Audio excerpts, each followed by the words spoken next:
Tony here, Psych'd Baseball Cards. Have a video today for you. Going to be another Topps 1965 that I picked up. And but before I do that, I'm going to do a challenge that Brent from Near Mint Musings wanted us to do. And he just wanted us to show our favorite photo card from the years 2000 through the present. So just one card which we view as our favorite photo card. So tough one to do, so many cards. But I chose Topps Marquee from 2011, Tim Lincecum. So I think that's just a fantastic card. Couldn't fit it in a perfect fit sleeve, so I had to use a wider sleeve from a different company. So, but anyway, great card. And let me turn it around and I'll show you what I have for 1965.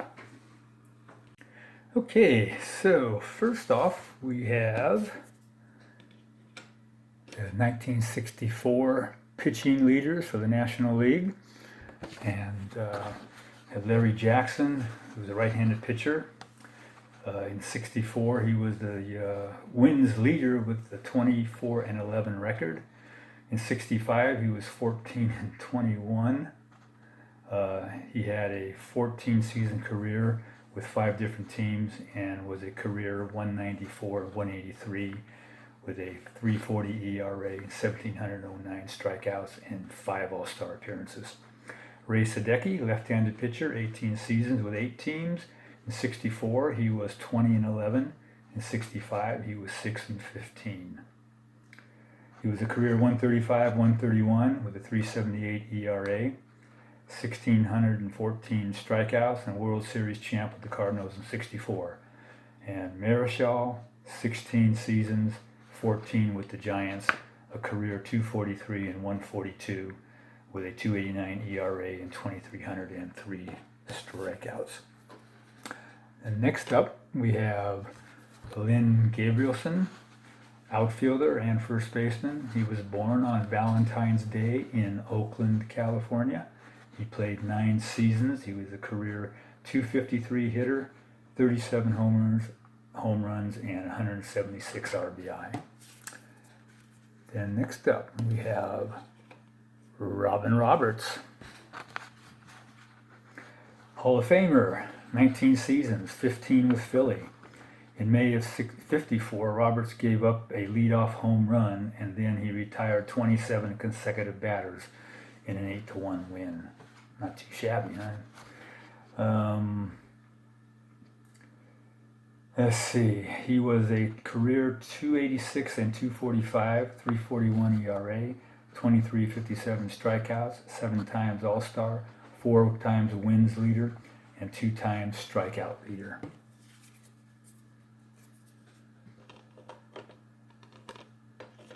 Charlie Smith, third baseman, 9+ seasons with 7 different teams. He was traded in the winter of '67 to the New York Yankees for Roger Maris in a 1-1 trade. He was a career 239 hitter, 69 home runs, and 281 RBI.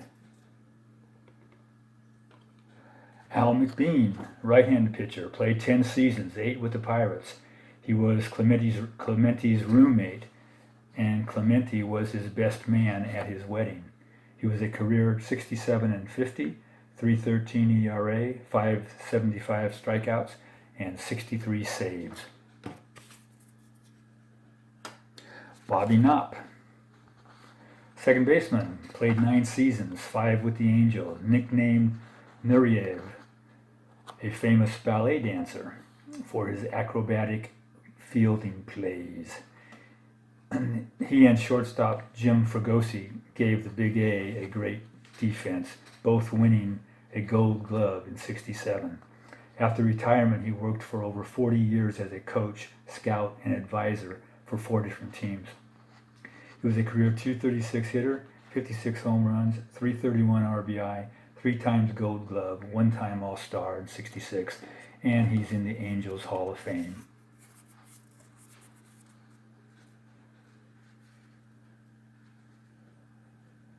Okay. Barney Schultz, right-handed pitcher, a relief knuckleball expert. Played 8 seasons for 3 teams, then coached for 6 seasons. In '64 World Series, he got the win in Game 1 and gave up the game-winning homer to Mantle in Game 3. He passed away in 2015 on the 50th anniversary of his final Major League Baseball game. He was a career 2020, 363 ERA, 35 saves. Good way to go if you're listening to a baseball game. Felix Mantilla, second baseman, 11 seasons with 4 teams, roomed with Hank Aaron when he was in the South Atlantic League. In '59, pinch hitting leadoff.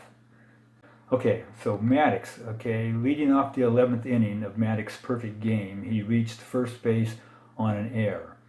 Matthews sacrificed him to second, Aaron was intentionally walked, and Joe Adcock doubled him home for the win. I remember reading about it in the newspaper the next day and felt bad for Maddox. A perfect game, and then loses. Sad indeed. Mantilla was a .261 hitter, 89 home runs, 330 RBI, one-time All-Star in '65.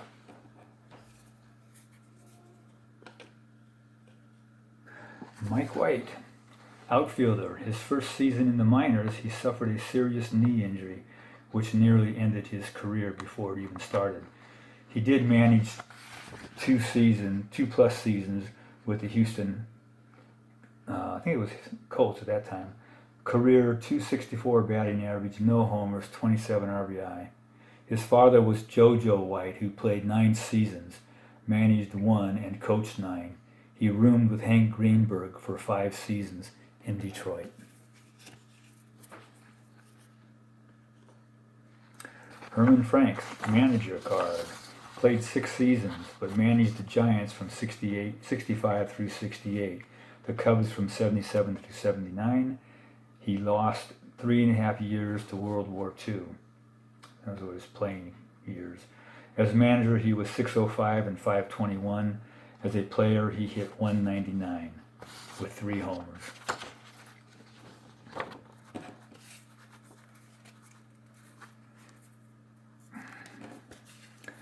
Next up, we have Jim O'Toole, left-handed pitcher, 8 seasons, 7 with Cincinnati. In '65, he was 3-10 with a .592 ERA.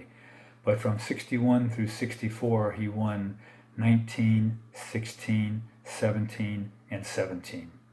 He pitched 2 games in the '61 World Series and had a 3.0 ERA in those 3 games, but he lost both games to Whitey Ford. He pitched for the White Sox in his final season but developed arm problems. Tried to come back in '69 with expansion pilots in Seattle, but was cut during spring training. He was 4-3 with a .282 ERA with the White Sox. Career 98-84, 3.57 ERA, 1,039 strikeouts, an All-Star in '63. He's in the Cincinnati Hall of Fame.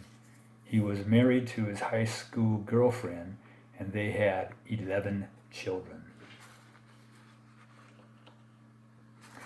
Jim Cott, not Cat. Okay?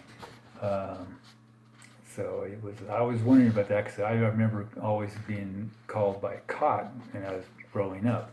But I've heard a number of people on YouTube call him Cat, but it is indeed Cott. I went and looked it up.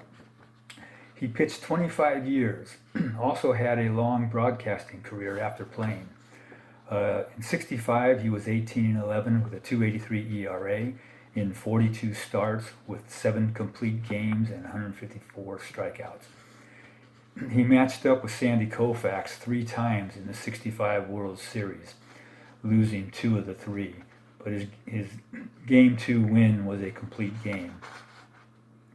He was a career .283, .237 win-loss record, 3.45 ERA, 2,461 strikeouts, 180 complete games with 31 shutouts.